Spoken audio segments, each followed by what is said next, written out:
بلکہ میں یہی سمجھ رہا تھا کہ تو سید صاحب نے اشارہ دے دیا، میں تعمیل ارشاد میں وہ شعر آپ کو سنا دیتا ہوں، بلکہ آپ ایک شعر میں دونوں سنا دیتا ہوں آپ کو،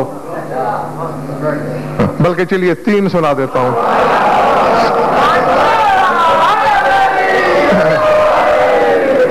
امام شافعی کہہ رہے ہیں لو ان المرتضی ابدا محلا لصور الخلق ترا سجد اللہ، کہتے اگر علی بتا دیتے کہ میں کیا ہوں، ابھی تو ایک نصیری بنا ہے نا، لو ان المرتضی ابدا محلا، اگر علی مرتضی اپنا مقام ظاہر کر دیتے تو پھر ایک نصیری نہ ہوتا، لصار الخلق ترا سجد اللہ، وہ کہتے پھر ساری خدائی علی کو سجدہ کرتی، گویا کائنات کی کائنات نصیری ہو جاتی۔ یہ تو آپ کو پہلے بھی بتا چکا ہوں میں کہ شک بلندی پہ نہیں لے جاتا، پستی میں لے جاتا ہے، ٹھیک ہے نا؟ اب میں جو شک کروں کہ میرے سامعین پڑھے لکھے ہیں یا، تو اب یہ جو یا کے آگے لفظ ہے یہ بڑا خوفناک ہے نا، تو یہ پستی میں لے جائے گا۔ لیکن چلے میں اپنی مثال دیں، اگر آپ کو شک گزرے کہ غضنفر کچھ جانتا ہے یا جاہل، اب یہ جا کے بعد جاہل کا لفظ نے تو نقصان ہی کرنا ہے نا، تو شک ہمیشہ پستی میں لے جاتا ہے۔ شافعی کہہ رہا ہے آؤ دیکھو علی وہ ہے جس کا شک نے بھی کچھ نہیں بگاڑا، وہ کہتے ہیں کفا فی فضل مولانا علی وقوع الشک فیہ انہ اللہ، وہ کہتے ہیں علی تو وہ ہے جس کے بارے میں شک یہ ہوتا ہے بندہ ہے یا اللہ ہے۔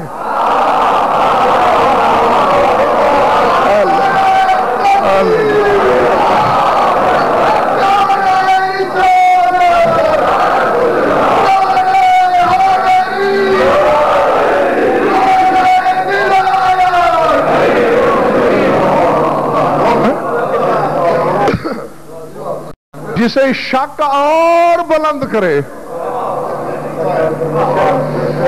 نولی اور آگے کہتے ہیں وَمَاتَ الشَّافِعِيُّ وَلَيْسَ يَدْرِي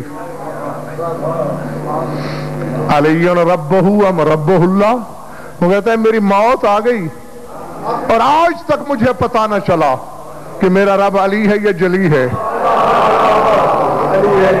الحمدللہ اسے پتا نہیں چلا، ہمیں پتا ہے۔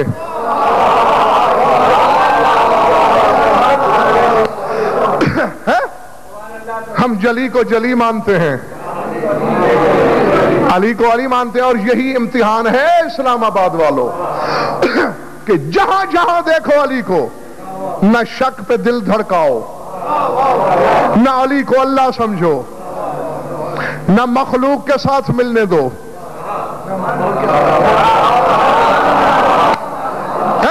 اور یہی مقام خود فرماتے ہیں یہ مولویوں نے حضور ڈرا رکھا ہے کہ آگے ایک پل آئے گا، بال سے باریک تر ہوگا، تلوار سے تیز تر ہوگا، اور اس سے گزرنا پڑے گا۔ گزرے گا کس کا بابا جان؟ بال سے باریک تر تو عدسے سے بھی نظر نہیں آئے گا، کون گزرے گا؟ اسی لیے کہتا ہوں مولوی کے در پہ نہ جا کے بھٹک، مولا کے در پہ آ۔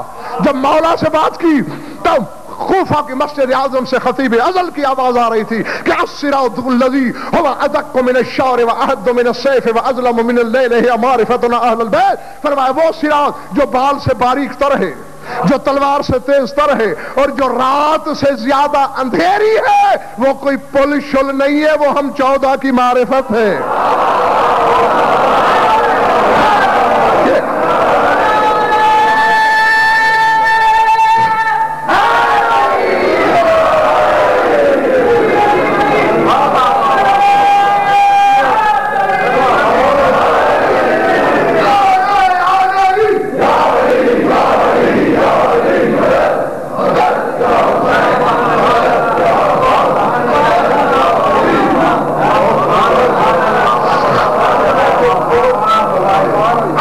کوئی خسارے کی زد میں ہے سوائے ان لوگوں کے جو ایک دوسرے کو امامت کی وصیت کرتے ہیں اور جو ایک دوسرے کو اطرت کی وصیت۔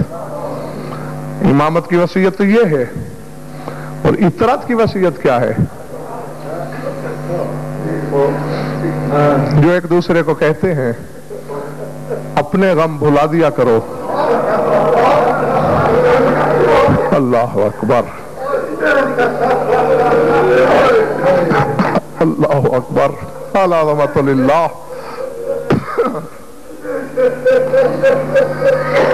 بخدا یہ آج تک میں نہیں سمجھ پایا کہ رونے والوں کو آنسوؤں سے رشتہ کیا ہے.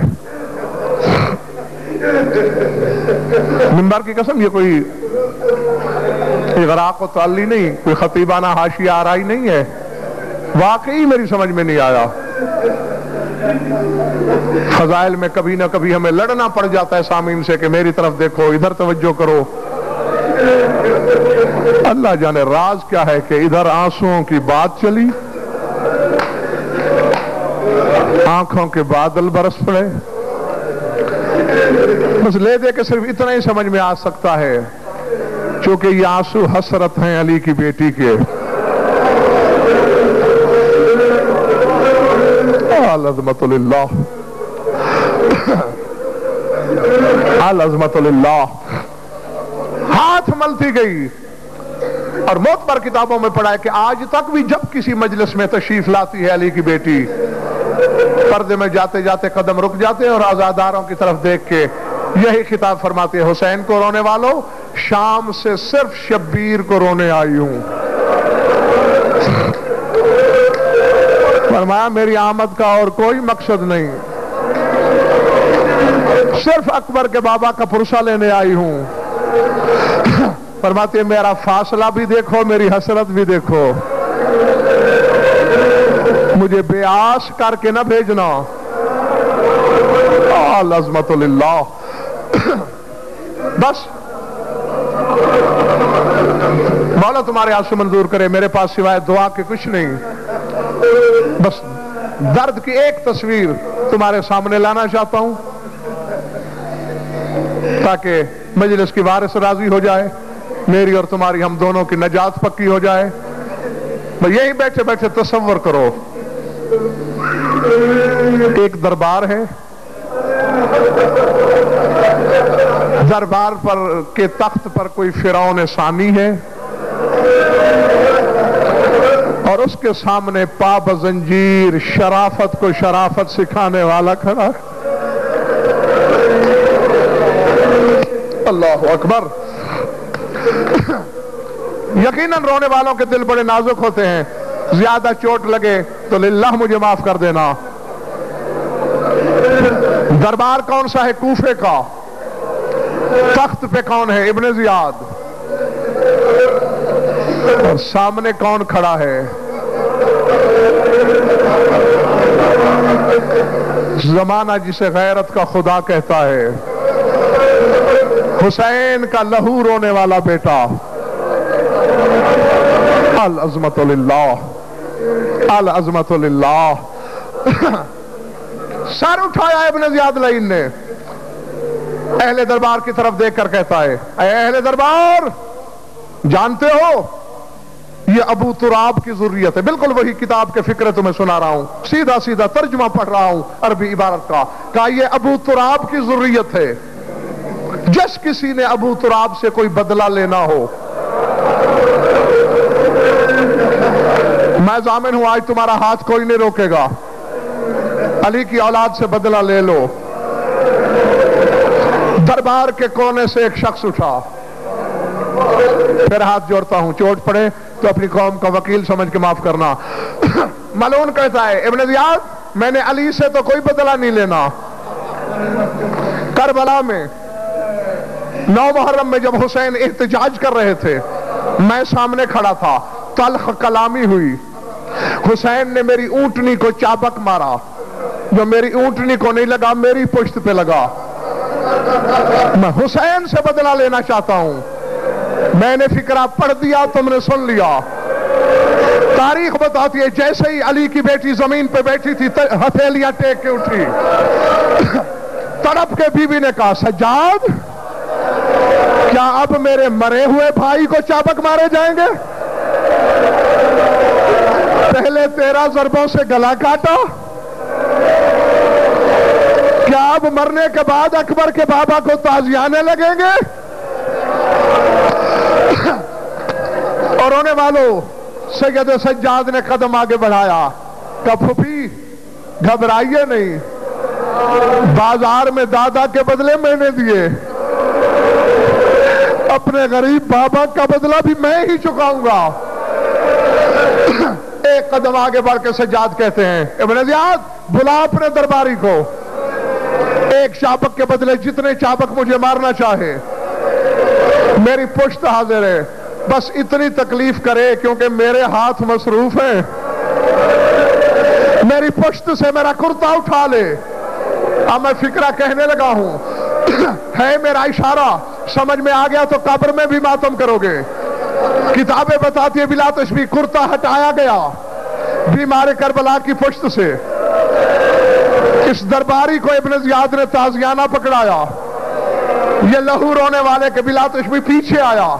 کتابیں کہتے ہیں کبھی سجاد کی دائیں طرف آتا ہے، پھر بائیں طرف آتا ہے، پھر دائیں طرف، پھر بائیں طرف، پھر دائیں طرف، پھر بائیں طرف۔ جب کئی بار رونے والوں ایسا ہوا، ابن زیاد نے کہا بدلہ کیوں نہیں لیتا، یہ دائیں بائیں چکر کیوں لگا رہا ہے؟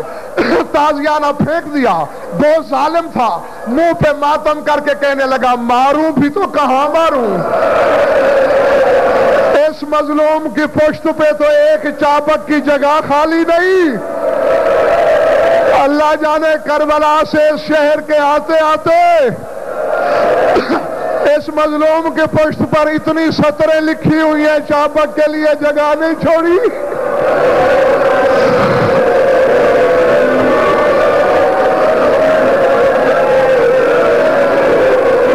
وَسَيَعْلَمُ الَّذِينَ ظَلَمُوا أَيَّ مُنْقَلِبٍ يَنْقَلِبُونَ